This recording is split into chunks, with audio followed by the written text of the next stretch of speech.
No, ahí está la vaca. Qué increíble. Miren, esta es la vaca, dos vacas.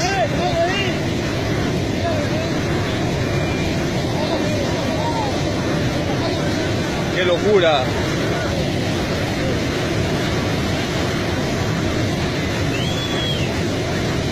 La vaca está atrapada en el Guayco.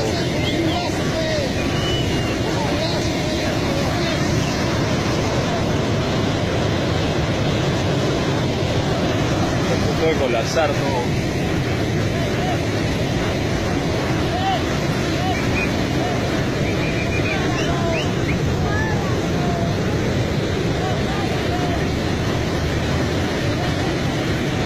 Está tratando de salir.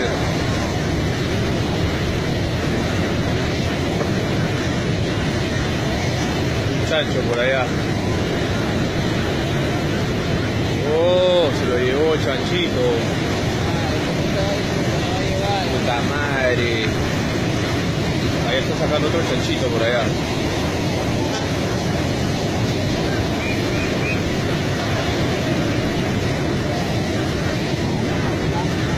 Robert, tienes que llamar a la ayuda.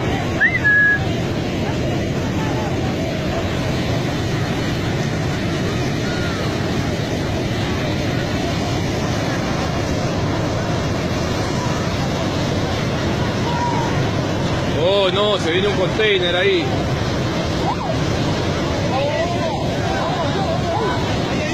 Una persona ahí.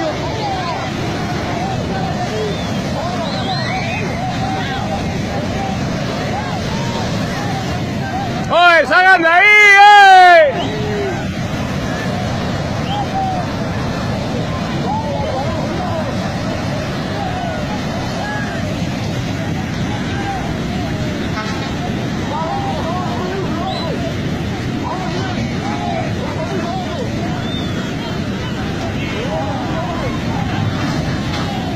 ¡Oh, mierda!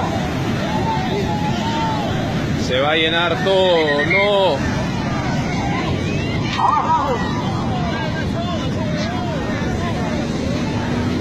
Se atracó el caudal.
¡Hay una persona ahí!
Vemos ahí